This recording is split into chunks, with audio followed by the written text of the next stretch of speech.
there's been a lot of talk lately about Brock Purdy's new contract. And lately on the socials, all I've seen are people bickering and fighting back and forth, really kind of telling me to stay in my lane, or be more specific, don't quit my day job. And there's other comments that sit there and say that, well, how many Super Bowls has Tua, Burrow, and Herbert won? Implying the big money contract that each one of those quarterbacks got. And really, so far, only one of them has really kind of earned it a little bit here. But if the question here is, in the comparison of, well, how many Super Bowls have Tua, Herbert, and Burrow won? And you're using it as an argument to say, okay, well, they've never won that much. So why not just give Brock Purdy his money? And I'm here to tell you that's wrong.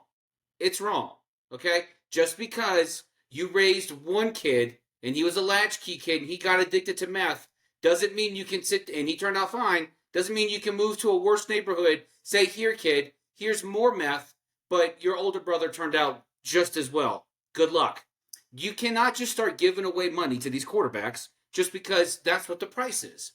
Brock Purdy is worth, in my opinion, 3 years, $100 million. That's it. Maybe $60 million guaranteed. Okay? Brock Purdy he has led the Niners to the Super Bowl. I get that. All right? And we saw what happens when you put the game on his shoulders. Okay? That's what happens. When you throw the comparison of Baker Mayfield in my face, my face that I just moisturized, by the way, and you're going to sit there and try to make it stick. No, don't do that, okay? Because Baker Mayfield, yes, he had that 1-year pillow deal where he earned his money. I get that, and then he had a 3-year, $100 million deal. Why is that not the same as Brock Purdy? Why is it not the same to sit there and say that Baker Mayfield, who followed in the footsteps of the hallowed ground of Tom Brady, mind you, went ahead and still proved himself to be a capable starter and has continued to? Why is it so incomparable to sit there and say that Brock Purdy deserves the same money as Baker Mayfield did? Why are we not looking at this? Why are we not trying to look behind the curtain? Oz is behind the curtain. He's begging us to open it. So we're going to open the curtain and we're going to see Debo's gone. His safety blanket is no longer there.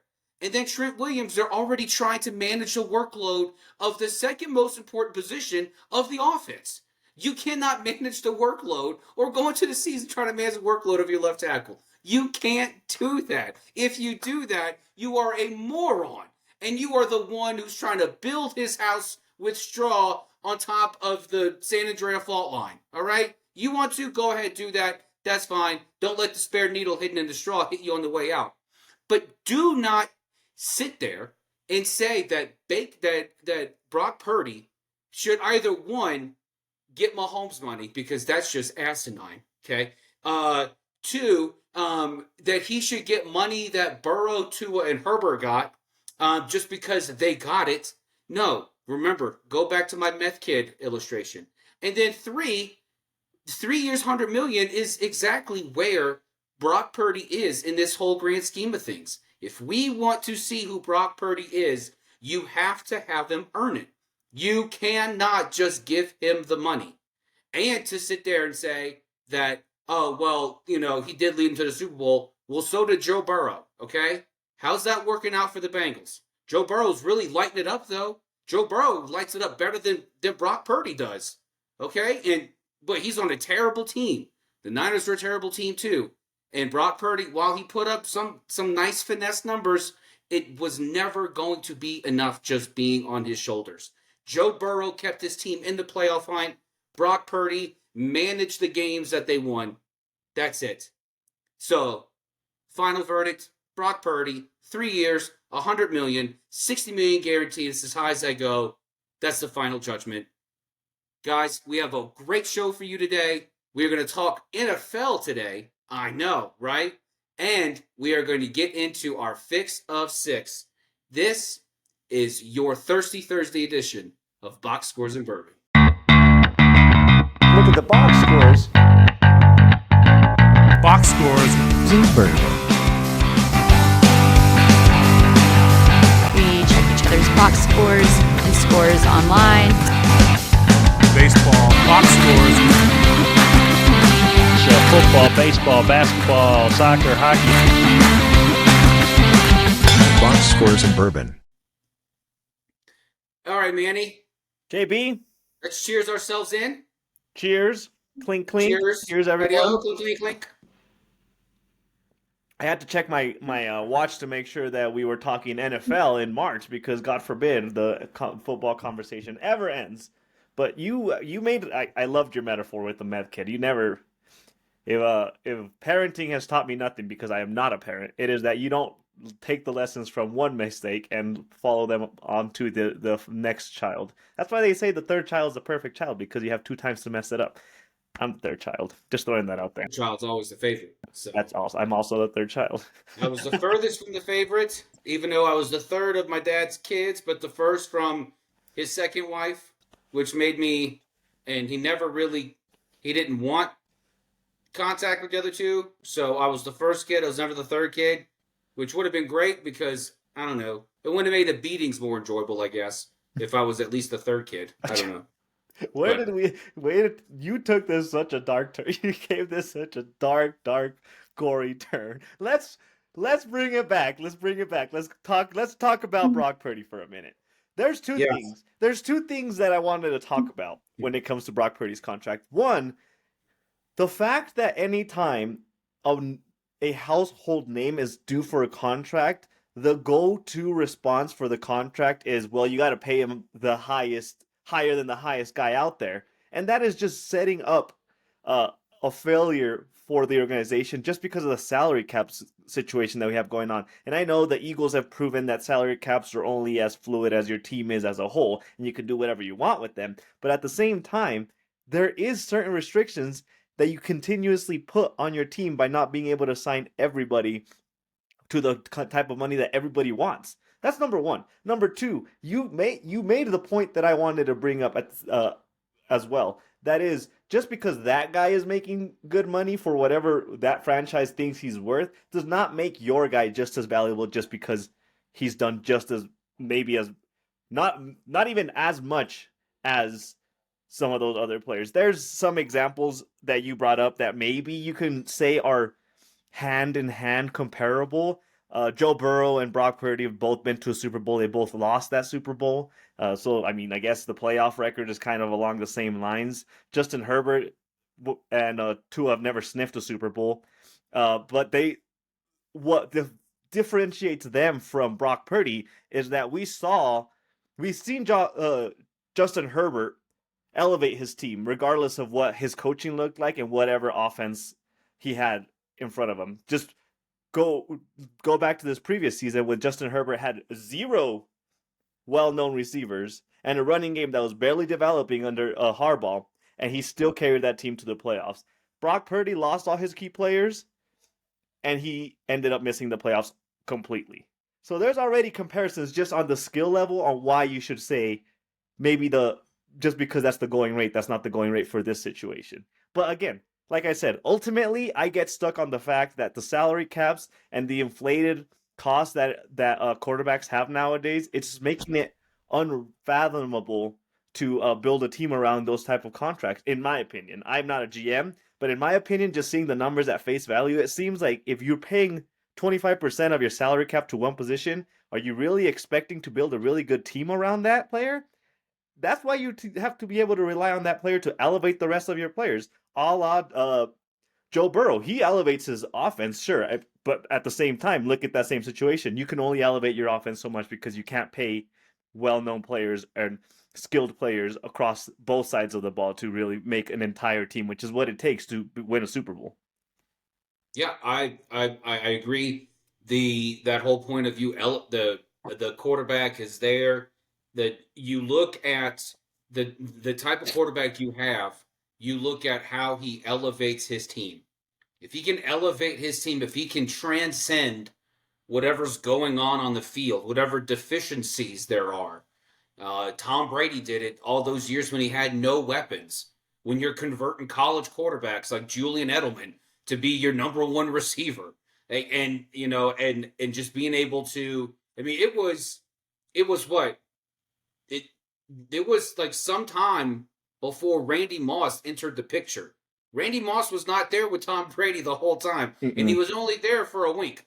So He Tom already Brady, had 2 Super Bowls by then too. exactly, Yeah. yeah, exactly. And so so for people to before people say, well, he had Randy Moss, he had 2 Super Bowls already before he had Randy Moss. Okay, and he already went to a handful of them before Moss came into the picture. So if we talk about a quarterback and how he elevates his team, I think that's a great point because and that's why I brought up Joe Burrow. Tua probably doesn't even remember he signed a contract. That's the one. I have no argument for that one. If you bring up Tua, I'm going to say, well, yeah, you got a point because Tua hasn't done anything. Regular season, no post or He's postseason. done nothing. He stayed healthy for a season. That's good. And then Justin Herbert, yeah, I mean, Justin Herbert has gone through change after change after change, and he had his best season statistically. And look what happened with the Chargers this year. I mean, they didn't get that far, but hell, I mean, we sat here in the offseason saying, well, I mean, if they make the playoffs, it's because of John Harbaugh or Jim Harbaugh, and it was true. Jim Harbaugh got this team to where they were. And when you look at Joe Burrow is a prime example of, yes, you can give a guy the money, but is he going to continue to be the guy that's going to elevate his team? He was the guy that elevated this team on the rookie deal. He got his bag, and he's still doing it. That Bengals defense was so laughably bad. It was so bad that Joe Burrow had the Bengals on the verge of the playoffs if it wasn't for the Chiefs resting their first and second string and playing the practice squad against Denver. If that doesn't happen, if Kansas City has something to play for, Cincinnati's in the playoffs. So Joe Burrow elevates this team. He elevates the Bengals. He absolutely does. And have I seen that from Brock Purdy? I've seen Brock Purdy manage a game quite well. He can manage a game. He does it with the best of them. But he has managed the game when all his pieces were healthy. When Debo was consistent. When Kittle was just doing Kittle things. When CMC was healthy. Okay? When you have Mr. All-World lined up behind you in the eye, you really have not much to worry about, I would argue. So being able to elevate your team is something that is important. And I have not seen that from Brock Purdy. With that said, he's absolutely worth Baker Mayfield money. Absolutely worth it. And I'm going to sit here and say the same thing. I think Sam Darnold should get the same contract. If I'm John Lynch, I am trying to set the market for what the quarterbacks are going to get this year. Because Darnold's going to get paid. Purdy's going to get his bag too. And there's going to be another quarterback out there. I don't know, that's going to be comparable. I don't know. Russ might get, no, Russ is still getting paid by the Broncos, so he's getting league minimum anyway.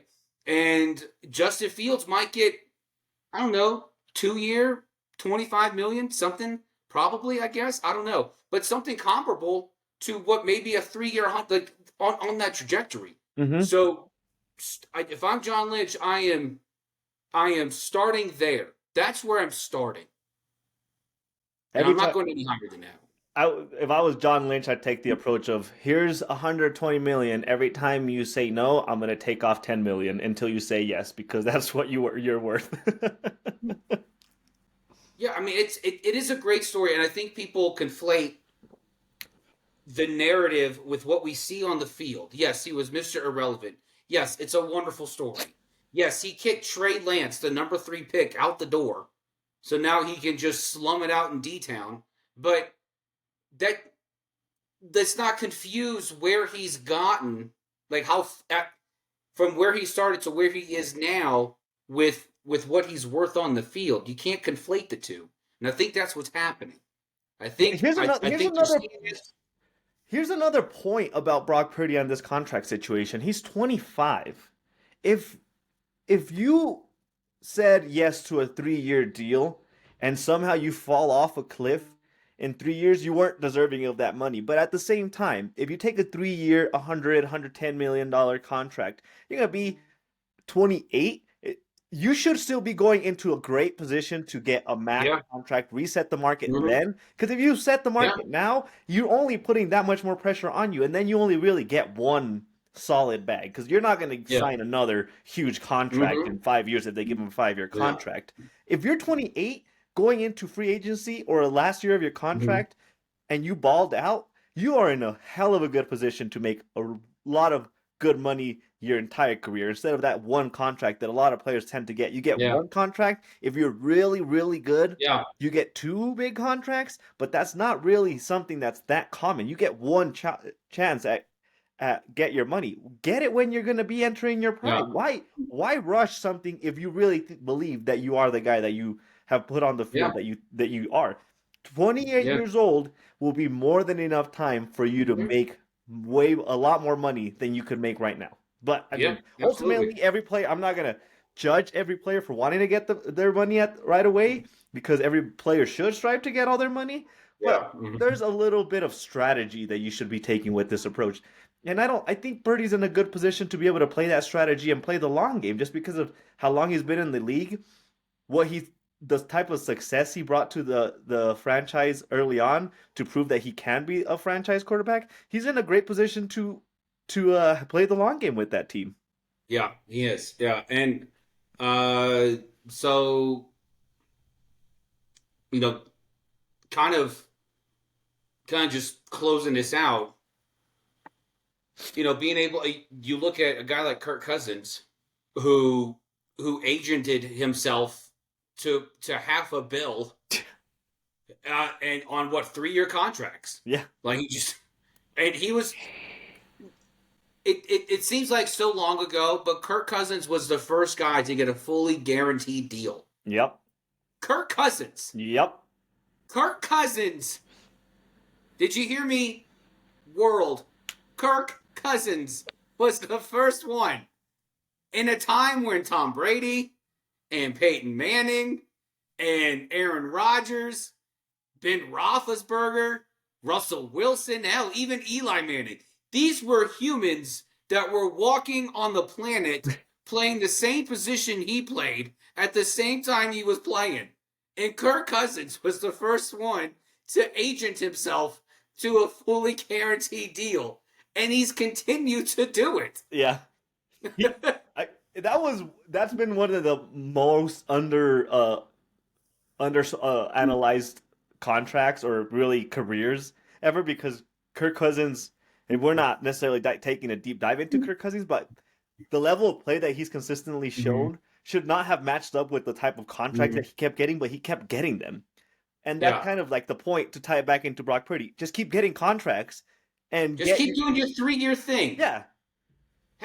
Look, if John Lynch comes to Brock and says 3 years, $100 million, 60 guaranteed. All right, I'll take 3 years, $100 million, $100 million guaranteed. Yeah. That's it. Yeah. Easy. That's it. Easy. And if he says anything, well, Kirk Cousins got more than that guaranteed, and he never went to the Super Bowl. So, yeah, it's going to be interesting how these negotiations are going to go because he is such a anomaly of a player just because of the way that he got about it. Mr. Irrelevance never get a shot at being starters, really. He ended up taking over a team due to bad drafting beforehand and injuries and all that stuff. He went to a Super Bowl, and like I said, he's still young, and free agency with the 49ers is always on the spotlight. So it's going to be interesting to see how they work this out because there's a lot of ways that you can really play this contract out, and it's going to dictate the direction that the 49ers go for the next few years because like we've said, contracts for the quarterbacks can take up a lot of your salary cap, and it can really hinder you in the future, even if it's short, backloaded, and short term you're not paying him as much. Eventually, it catches up to you. So I am curious to see how that will play out during this offseason. But at the same time, transitioning into another component of the NFL that we are going into the midst of, that is free agency. As contract negotiations continue for some of these players, free agency is around the corner. And on Monday. Yes. Mm. Franchise tags are due or the timeline for franchise tags ends Tuesday. But during these offseason, during these negotiations, is where a lot of players get traded.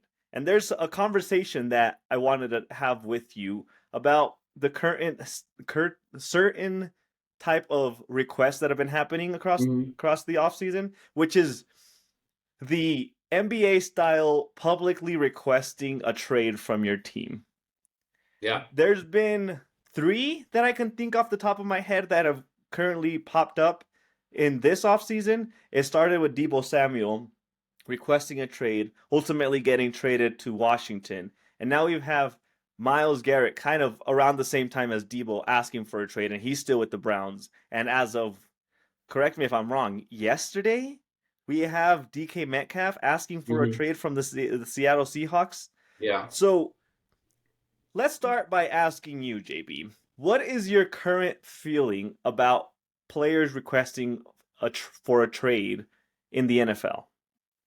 I'm going to answer this question best with a movie analogy, and I'm going to take us all the way back to the '80s when there was a gang of misfits that took us on a little adventure on a Saturday in a midwestern town in the United States. I'm going to talk about the Breakfast Club. Okay. All right. So you look at the spectrum, at the span of the 3 main sports, really. Okay.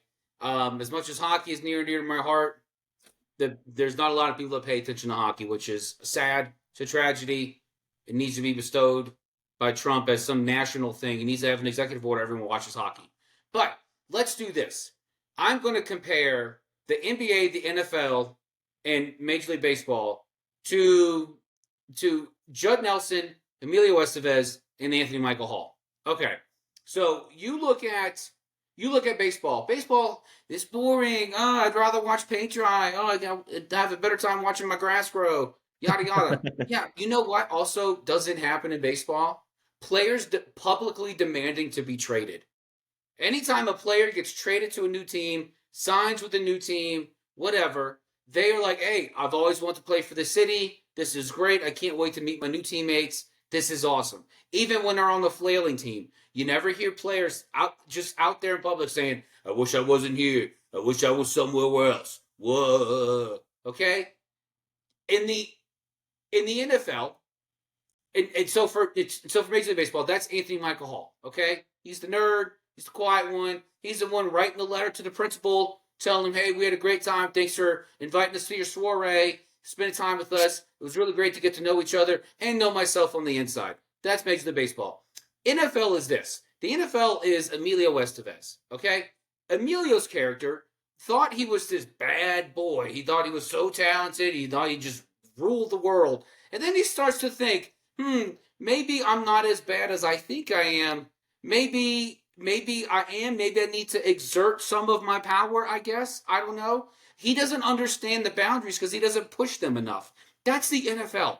The NFL is full of Emilio Estevez's running around saying, I want to be traded. Ah! And they overblow their value because they really have no idea what their value is because they found their value in their talent. They don't know who they are really. Okay? Emilio, give me a hug. It's fine. Okay? The NBA is Judd Nelson. All right? Judd Nelson comes from a home where they're putting cigarette butts in their arms and they're just letting the kids, the parents are and we've talked about this. That's the NBA. That is trademark NBA. The children are screaming. The parents are screaming down to the kids. There's no discipline. There's no order. It's just straight chaos. That's all it is. Okay? And then, but you do it to get people to watch you. And guess what? NBA, no one's watching you. Okay? Nobody wants to be invited to your house of chaos. All right? Yeah, I feel bad for Judd Nelson. Okay? I feel bad for his dad. I feel bad for his dad's putting cigarette butts in his arm. But guess what? Don't act out. Okay? You have a choice here. Okay? You can stop acting out, NBA players. You can stop doing that. And that's what the NBA is. And so when we go back to the NFL, and we're sitting there trying to, dissect, how JB feels about it, I feel that NFL players should just shut the F up. You're making plenty of money. Just shut up. Shut up. Just be quiet. Okay? You're making oodles of money. You're making generational wealth here, and you're complaining because you're wearing the wrong laundry. All right? Look, DK, there's nothing wrong with Seattle. Gino's having a great resurgence. All right? Mike McDonald's a good coach. Why are you trying to get out of that? If everything you've seen, the NFC West is flailing. We have no idea who the Rams are any year. We just know Sean McVay comes there and does his McVay magic, and they somehow find themselves in the playoff picture. The Niners, there's turmoil. We have no idea what's going on there. We don't know what's going to happen. No clue. Brock Purdy can go into the season playing on the last year of his deal, and then what happens? They don't know. And guess what? Brock Purdy's still their quarterback, and he has no Deebo Samuel, and he's got a left tackle playing at 50%. The Cardinals are the Cardinals, all right? In the words of Dennis Green, we are who they thought they were, all right? They're the Arizona Cardinals, okay? So if you're in Seattle, you're like, this is hard division to take. Where do you think you're trying to go? You know, sometimes the grass is always only greener because they let their dogs shit outside all day and they don't pick it up, all right? Do you want to step in dog doo-doo? I don't think you do. I don't like it. It's hard to get out of shoes. I can't imagine stepping in cleats. That's got to be difficult. It's got to be awful. That's terrible. And the smell in the locker room, it already smells bad enough. You want to bring dog crap in there? Just stay in Seattle. Why are these players like, okay, Myles Garrett, okay, I understand. Yeah. Myles Garrett has, he's got an argument. Bless you, Myles Garrett. Bless you. Like, he's got an argument, all right? That whole city is just dogs crapping on lawns. And it's just, but for the most part, just stop flexing your muscle for the sake of flexing your muscle. You have value where you are, and your value can very much bring your team over the top. Where are you trying to go? And all these teams are talking about him going to. The Patriots. Okay. Tom Brady doesn't play anymore. The Bears. The Packers? Yeah, well, it wasn't the Bears. It was the Packers. Yeah. The Packers, okay. Maybe I can see it. I don't know. I don't think you want to be in that room full of second rounders. Be like, I'm DK Metcalf. And then, what was the other team? The Chargers. I think it was the Chargers. That was the third team. That's not bad. But if you're the Chargers, you're not beating the Chiefs. Okay? If you're the Packers, you still got to overcome Detroit. If you're the Patriots, last place is still a viable option. So just stay in Seattle. Just stay in Seattle. Why are you trying to leave? Oh man, let me take over the mic for a minute because I feel like you got yourself going a little bit. You got yourself a little riled up. There's a couple things about these trade requests that I'm trying to understand fully. First off, let's start with the one that already happened. The Deebo Samuel trade happened at the request of him. After signing a contract, he requested to get traded from the 49ers. I don't know why he asked to get traded. I don't know what is going on in the organization, but that's to your point as far as staying in that division. The 49ers seem like they're kind of on a spiral of in a dust storm like we've been having here, and they're kind of trying to figure out where they're going to land. But by him requesting a trade, he tied the 49ers' hands because a team, specifically Washington Commanders, ended up giving them a 4th round, 5th round pick to take him off. 5th round pick. Why? Because the Washington Commanders knew they had all the leverage and the 49ers had 0 leverage because the player already said that he didn't want to be there. So from an organizational standpoint, if I was a GM somewhere, I would be pissed anytime any player vocalized publicly that they wanted to be traded, because at least don't screw me over and don't screw my organization over. We know your value. We paid you for your value, and then you go out and take all the leverage from the organization.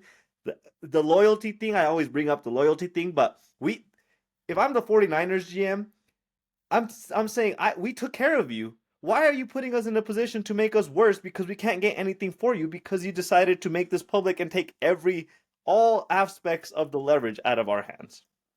Yep. Now on the other side, the Myles Garrett, like I said, God bless you, Myles Garrett. The one that I can agree with that you should not be in Cleveland wasting your talents. The GM for the Browns came out and said, after Myles Garrett requested a trade, twice the GM said, "We're not trading you. I'm not trading you," and he's still in Cleveland. And now we have the DK Metcalf, which is like in the middle of I don't know what we're gonna do with this, because there was no reason to expect him to request a trade. Maybe he wanted a new contract. He hasn't really shown that he's deserving of a new contract. He hasn't dominated in the wide receiver role besides him being big and being able to climb the ladder and catch high point balls. So what do you do as a GM when this happens? Because like I said, it ties your hands so much. Do you stick to your guns and say, I like this player is good for our organization, we want to build around this player, and then you piss off the player, and God knows what that looks like if Myles Garrett is still in Cleveland, if he's going to play, if he's going to hold out, what is that going to look like? And on the other side, Deebo Samuel, like I just said, he completely screwed over the 49ers by asking to trade because they had zero leverage to go on based off of what teams could believe he was worth and what kind of skills he could bring to the table. It's from an organizational standpoint, it is a lose-lose, no-win situation for them, because there's no way you come out on the right side of that no matter what you do. There's no winning a trade request when it's public like that, because then it's no longer internal. It's all just a public show for whatever charade you want to play for the social media and overall the public eye. The metaphor that you gave is honestly pretty on point. The way that I look at it, when this kind of stuff happens and the player vocalizing their wants, it's like a first time parent. The NFL is like a first time parent, where like the kid is like crying. It's like 2-year-old, like, I'm crying because I want something, and the parents are like, I want to give you what you want, but I can't really figure out how to give you what you want, child. Can you just talk to me instead of just throwing a tantrum? Just talk to me. I want to give you what you want, but I need to know how this works. That's the NFL right now. They want to give the power to the players, but they just can't figure out how the hell that works, because it's never happened before. And we talked about this last episode, a couple episodes before. The NFL's kind of like reeling that in, but at the same time, you can tell that they're like giving that little bit of a rope to kind of give that voice, because they know that the players drive the league. But at the same time, they're like, how do we manage this? How do we do this? And it's just putting the NFL in such an awkward position, because you see the NBA, you see how wild that is becoming, where every player, because they get 38 instead of 39 minutes on the court of playing time, they ask for a request, and they see how that instantly blows up in their face. And then you see the MLB, where you're like, okay, well, none of those players complain. The NHL, none of those players complain. They seem to be doing pretty good. How much do we really give those players? Because we're like between a rock and a hard place right now. Yeah, it's fascinating to me how the players think that them publicly demanding a trade gives them more leverage. It does not give you more leverage, because guess what? If DK stays and he hits free agency, well, maybe some teams would be like, maybe I don't have to give him as much. Maybe I can give him a little bit less, just so he doesn't have to play in Seattle. Mm-hmm. I understand you demanding it behind closed doors, and for all we know, that might be happening in the MLB. I don't know. Probably it could be. But it's not getting out. But the players in baseball understand there's leverage, because what they get is fully guaranteed.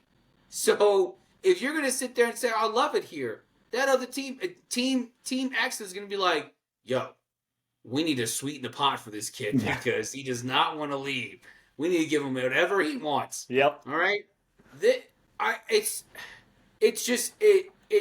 It boggles my mind, and and it makes sense, because who are these 30 for 30s made about ex-athletes who have no money? NFL, NBA stars. They got no money because they're just blowing it. Okay, they're not trained in the ways of talking to people. Okay, that's not their skill set. And you see it when they're playing, because it's like, no wonder you go bankrupt, because your uncle or your father is just swindling you for millions upon millions of dollars, because you're out there just screaming from the rooftops, and you're doing this, and they're over here doing this thing right here, and you don't even see it because you're too busy worried about you. So just understand what you have, and just play the cards. I got no problem if you want to be traded. I got no problem with that. But stop crying about it. For God's sake, stop whining like you're in an abusive relationship. Okay? You whine more than Whitney Houston did. Like, I just accept where you are and play your cards right. Stop acting like you're being abused. This is ridiculous. Yeah, it really is. I'm curious to see because we have the two players that we've been talking about, pretty household names. I would consider them top of the household name, especially for their regions. I'm curious to see how these dominoes fall because it will definitely dictate how future players look at things and how they decide to approach the outspokenness for getting trades. Let's play GM for the sake of it, just for a couple seconds, and let's assign where these two players should go. Okay. Where do you think DK Metcalf will be in the beginning of the regular season? Where do I think he will be? Yeah. Or if you were, let me put it this way: if you were a GM for any team, what team would you be to go and get DK Metcalf? If I'm New England, I'm going to try to get DK. You got a young guy, you got a young QB who has promise, and New England's sitting so high up the top of that draft board that if they go and get DK, they can either trade out of that pick and not have to worry about getting so much of a weapon for Drake, and then they could trade back and get more assets, or you can focus on building up the strengthening of the trenches. The interior D. You can focus on that. Or maybe even just trade back a little bit, stay in the top 10, go get Mason Graham. That dude's going to, disrupt whatever's going on the opposing on the opposing offense. So if I don't know who the GM in New England is, I don't know. But if I'm New England, I'm going out and saying, "Hey, I'll give you a conditional 4th round pick for DK Samuel, a conditional 4th." Metcalf. I'm sorry, not Debo, for DK. I'll give you a conditional 4th. I will sweeten. I will pay just a little bit more than what Washington paid for Debo, and I'll sweeten the pot for you just a little bit more. I'll give you a conditional 4th. And so for DK Metcalf, I feel like he would fit in well with the Chargers. The Chargers need a weapon. They need a dominant weapon on the outside that can spread out the field. Only because of the causation way that Jim Harbaugh likes to build offenses, where he wants to open up the pass offense through the run game. And if you have a DK Metcalf, which is a fast human being, not just fast for his size, just a fast human being. And if you're building an offensive line and a run game, DK Metcalf is going to have every opportunity to get as many touchdowns as he wants because Justin Herbert can get the ball to him wherever he's going to be down the field. And if you're opening up that offense with that running game and you're having to put defenses in a position to stack the box because whoever that running back is going to be this offseason is going to be getting that attention, DK is going to have tons of opportunities to outperform himself. Now, what about on Myles Garrett? Howie Roseman's playing 4D chess. He's running circles around everybody. Myles Garrett's going to be an Eagle. Let's just admit it.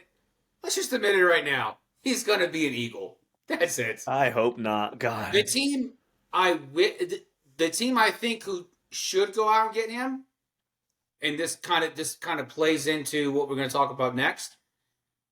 But Detroit. Detroit, I think Myles Garrett playing in a Dan Campbell scheme would be just, or in a Dan Campbell culture Yeah. would just be. I mean, to have Myles Garrett paired with Aiden Hutchinson. Oh, yeah. Oh, how delicious is that? You want to talk Oh about a man, well-rounded team? talk about playing on Thanksgiving Day. Every day is a Thanksgiving turkey. Yeah. Good Lord. Yep. Oh man. That's where I was leaning. That would be my go-to too. Not just matching him opposite of Hutchinson, but just well-rounding that defense, because we saw the glaring holes whenever key players When were out. the whole defense was on the injured list. Yeah. So having Morrow solidified, and Myles Garrett has shown that he can stay healthy. So if you can have a constant there, and I'm not saying Hutchinson is not a healthy player. He just had a gnarly, outrageous injury. But if you can have those two guys healthy, and you have the type of players on the offensive side, we already know the offensive side is good. Yeah. They're good to go. The defensive side could probably use some work more than just him.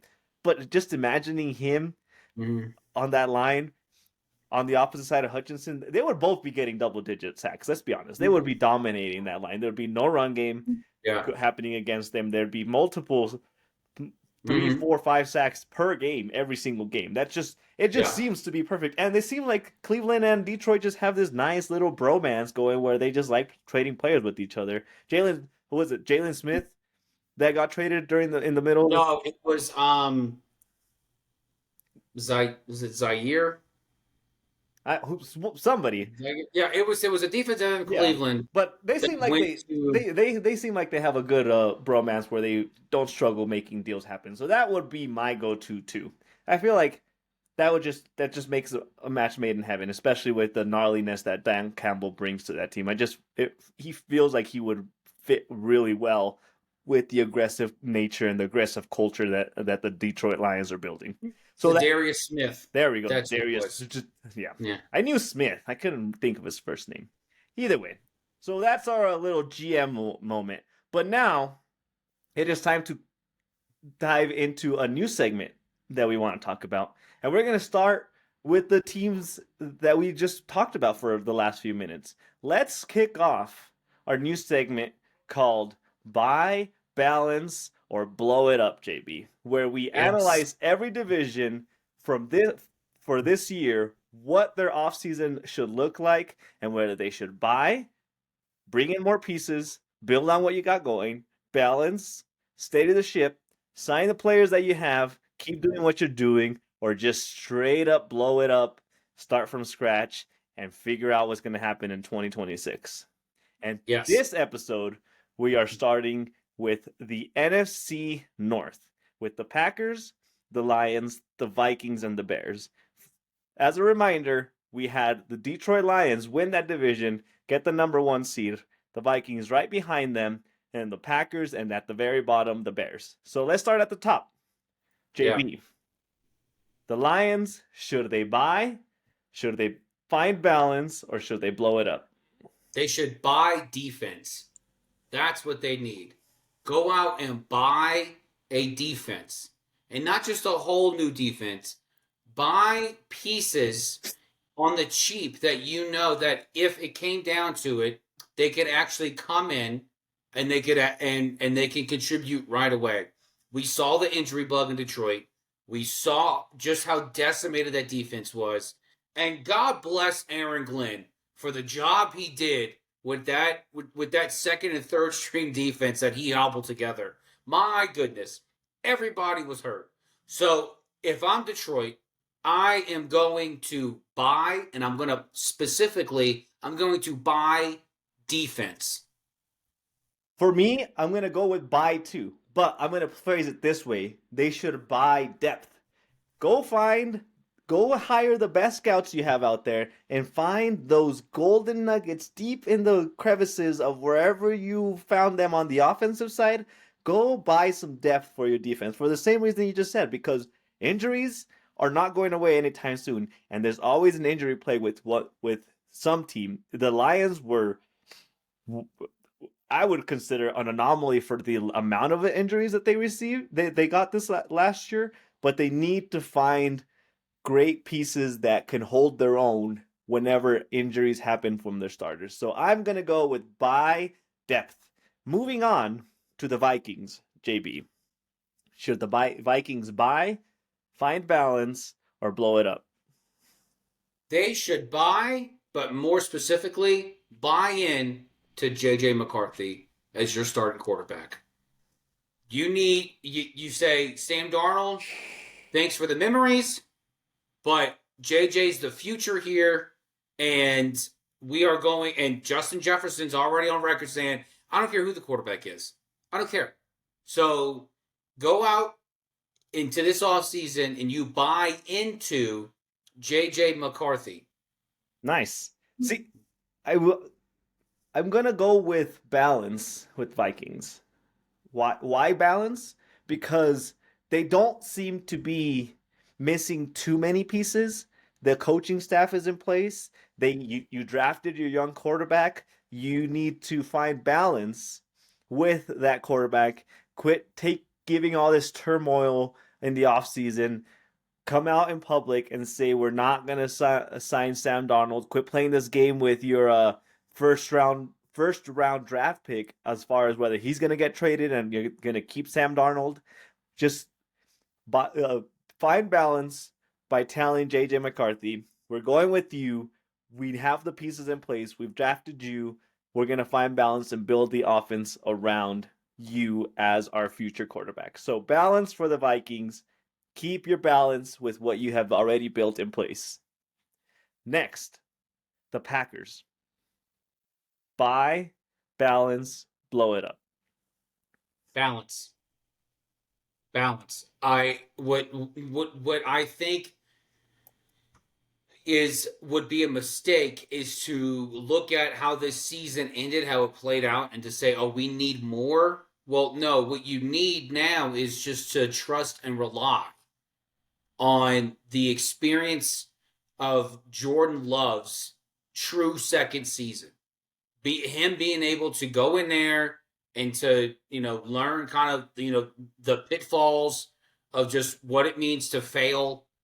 Failure is always a great learning tool. Learning from failure is a great indicator of future success. So balance it out. Don't do anything crazy. Maybe go out and, kind of figure out that secondary a little bit, strengthen that secondary. But for the most part, balance out. Okay. Balance out. I'm going to go with buy. With the status of the division, with how dominant the Detroit Lions looked, and the Vikings right behind them with the level of competitiveness that they have, the Packers need to keep bringing pieces in to stay competitive and stay at the level of the previous two teams. So they need to buy. Starting where? With a receiver. That receiving core, as young as they are and as much as flashes of greatness that they've showed, or skill-wise as good as they had flashes of possibly having the potential of being, however you want to make it pretty for them to feel like they're doing something good, they need to buy into making a trade happen or having a really solid draft to bring in a really dominant number one receiver. Watson was not a number one receiver. As much as they tried selling him as a number one receiver, he showed too many inconsistencies with that wide receiver one role, and then he ended up getting hurt, and that offense completely fell apart in the passing game. So you need to go buy a wide receiver. You need to go buy some weapons to make your offense at the same level of the Detroit Lions and Vikings when it comes to offensive explosiveness. So buy offensive weapons, buy a receiver. And lastly, at the bottom, the Chicago Bears. Are they going to buy? Are they going to find balance? Or are they going to blow aspects of their team up? They are going to buy, and buy. They've already bought an offensive line as it is. They went and got an interior O lineman from the Rams, and I believe that O lineman intersected with Ben Johnson's time there. So they went and brought that guy in, and there's a report out there that's saying that they traded for Joe Thuney. Yeah, from the Chiefs. So they're already doing what they should be doing. If you believe in the quarterback you have, hell, if you don't even have a quarterback, you go out and you build from the inside out. That's what you do. And already this Bears infrastructure understands this quite well. They get this. And if anyone understands this better than anyone, it's Ben Johnson. He just came from a franchise who knew that it was important to invest into the interior. Mm-hmm. Get the interior, bring those guys in, strengthen it, give your quarterback the protection he needs. So buy. Yep. I'm going to go with buy for every reason that you just verbalized. Was it the blind side? The whoever the mom was of that was narrated. Sandra Bullock. Yes. Well, sure, Sandra Bullock, but as the character. She was the real mom. The line that always sticks with me from that movie is when she says, "Everybody knows, every new home buyer knows that the first check that you cut whenever you buy a new house is your mortgage, and the second check that you cut is for your home insurance. Keep buying to solidify all the pieces around Caleb Williams." And like Caleb is your mortgage. Yep. The O-line is your insurance. That's right. So keep buying buy the flashiest, most expensive insurance to make sure that Caleb Williams doesn't end up with every single bone in his body broken by breaking another record for the most sacks in franchise history. That man got beat up left and right with zero offensive protection, and the record showed it. So if you are the Bears, and they're doing it now, like you just said, keep buying great protection for Caleb Williams if you truly believe that Caleb Williams is your franchise quarterback for the foreseeable future and long-term future. So as JB just said, Chicago Bears, buy, and buy. Yeah, if I'm Ben Johnson, I'm hiring Instinct to just say bye outside of Soldier Field the entire offseason.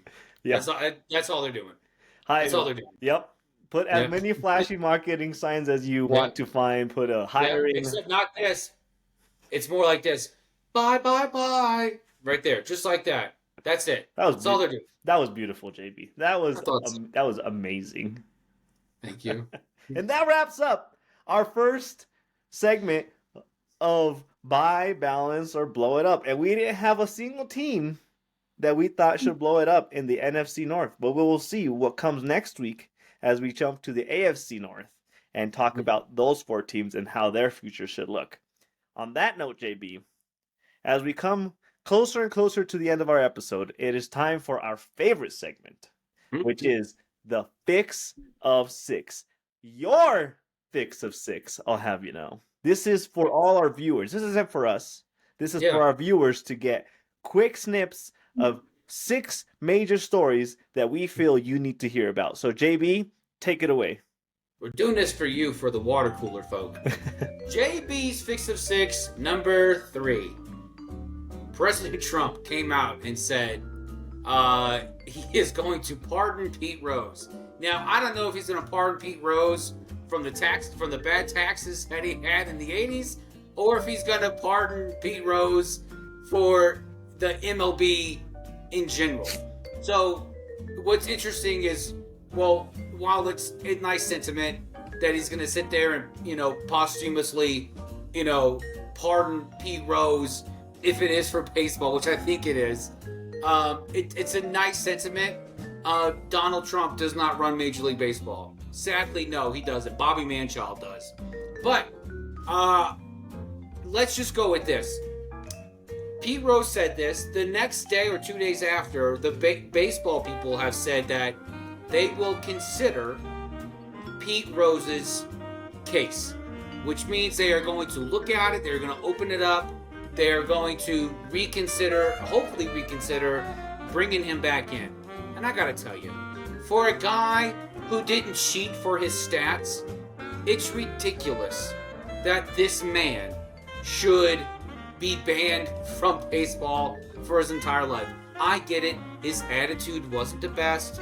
I understand. If this was the NBA and he demanded this and that, the NBA would have just catered and said, absolutely, have whatever you want. We'll cater to whatever whim of yours that you have. But Pete Rose absolutely deserves to be welcomed back into baseball. This dude is the all-time hits king. His nickname is Charlie Hustle. Hustle is in his nickname, and you would love it if you saw players today hustle down the first baseline. Carlos Correa, I'm talking to you.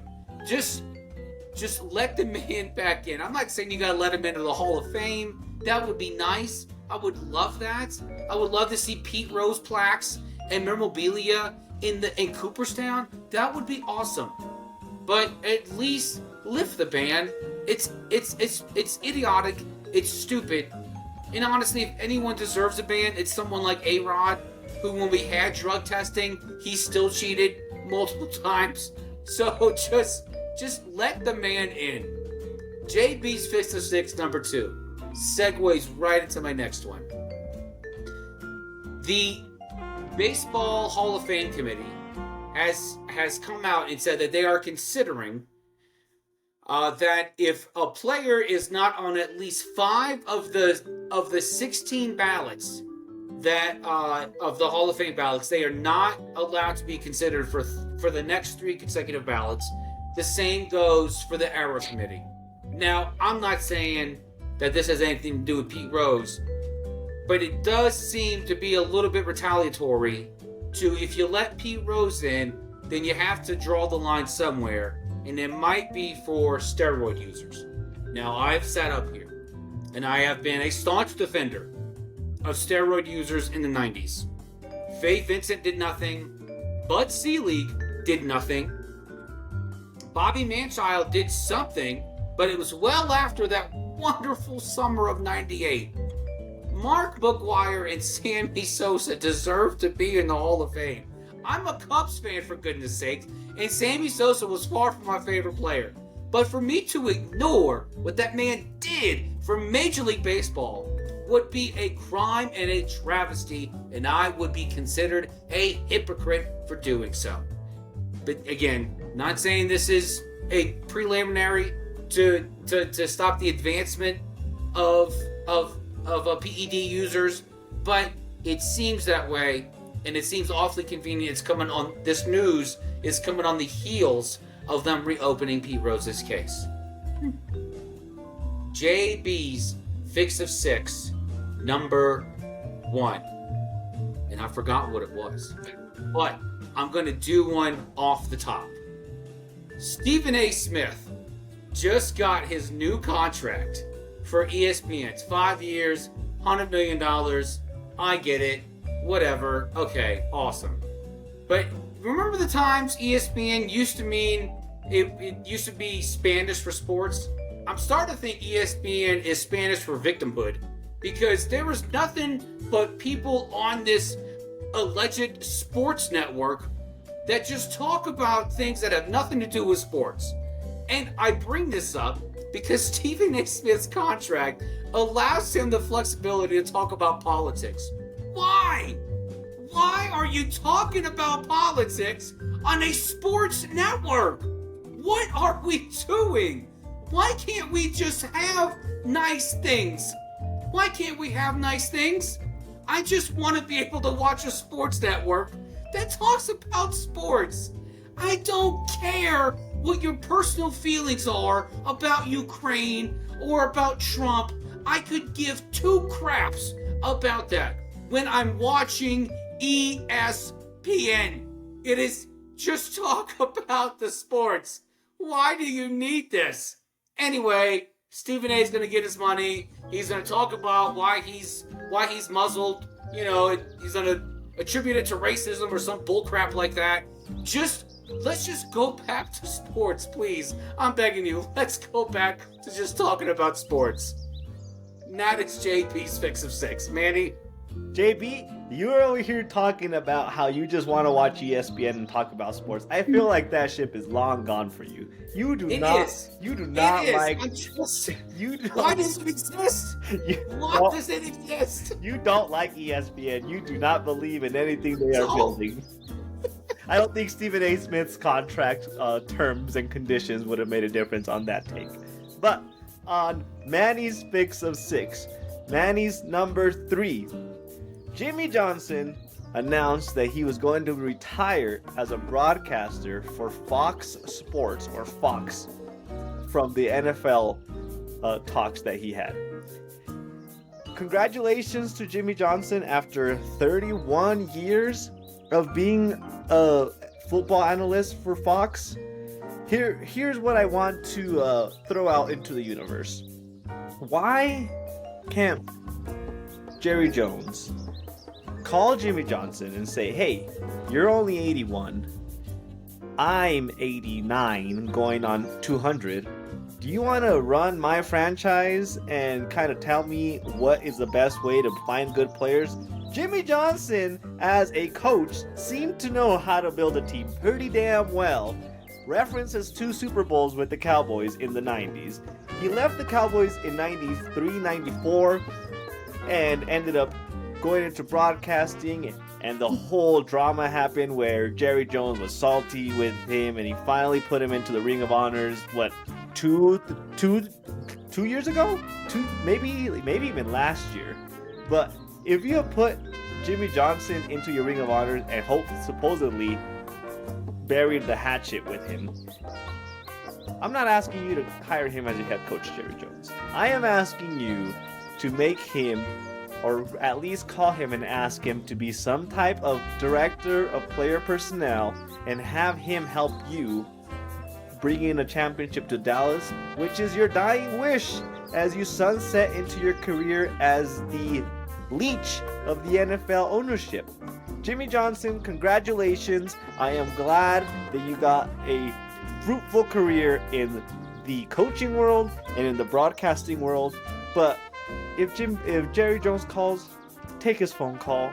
All Cowboys fans would love to see you help this franchise get back on track to winning championships, or at least being the point of conversation for good reasons. Because right now, we're not on a point where we're having conversations about the Cowboys for any good reasons.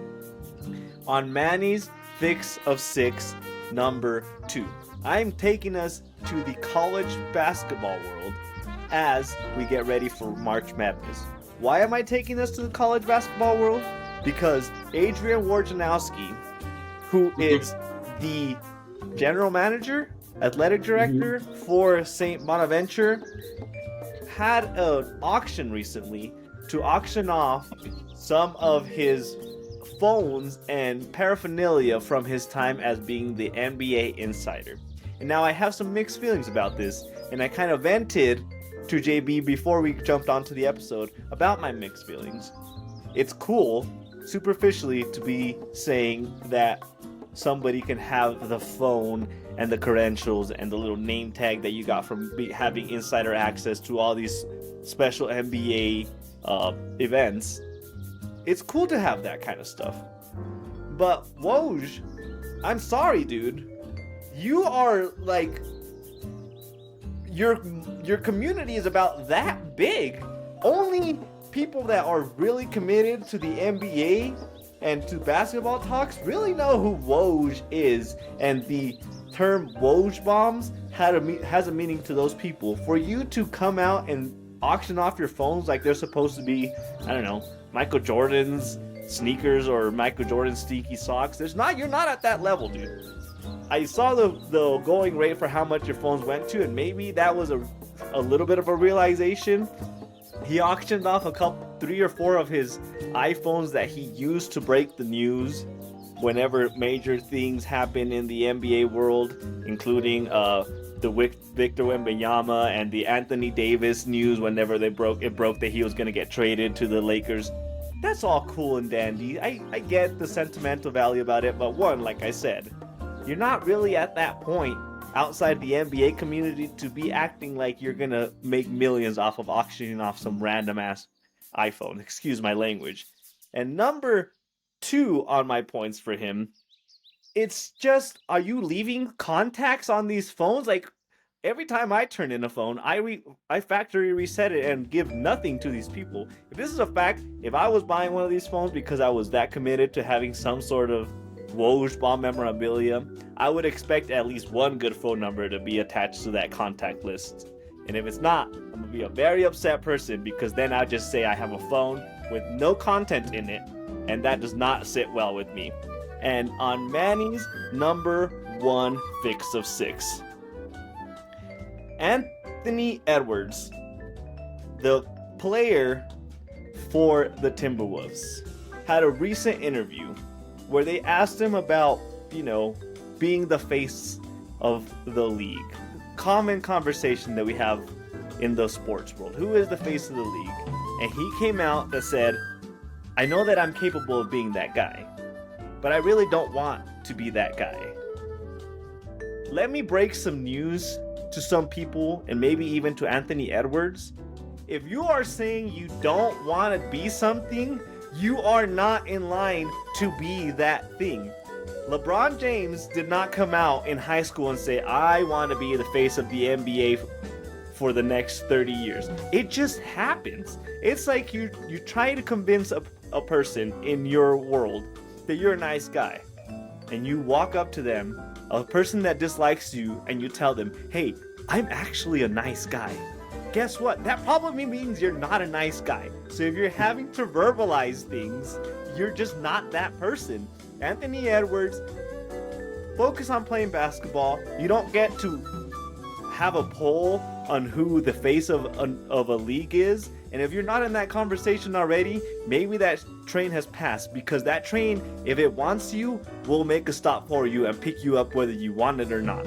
Currently, the faces of the league in the NBA are LeBron James and Steph Curry, and they do wonderful things for the league. And guess what? Neither one of them asked for it, and neither one of them came out and said, I want to be the face of the league, or I don't want to be the face of the league. Like I said, if you meant to be, it will be, no matter what narrative you push out there. You don't get to decide this stuff, and there is no election to decide who the face of the league is going to be for the next 5-10 years once LeBron retires. And that is Manny's fix of 6. Yeah, I just want to know how many phones did Woj have? Did he have 7 of those phone clips on his belt? And I just imagine they're all flip phones. They're not iPhones. He's just Dwight Schrute with 7 of them around his waist. And maybe Anthony Edwards should, if his bastard father answers the phone, maybe he should ask MJ, hey, how did you become the face of the league?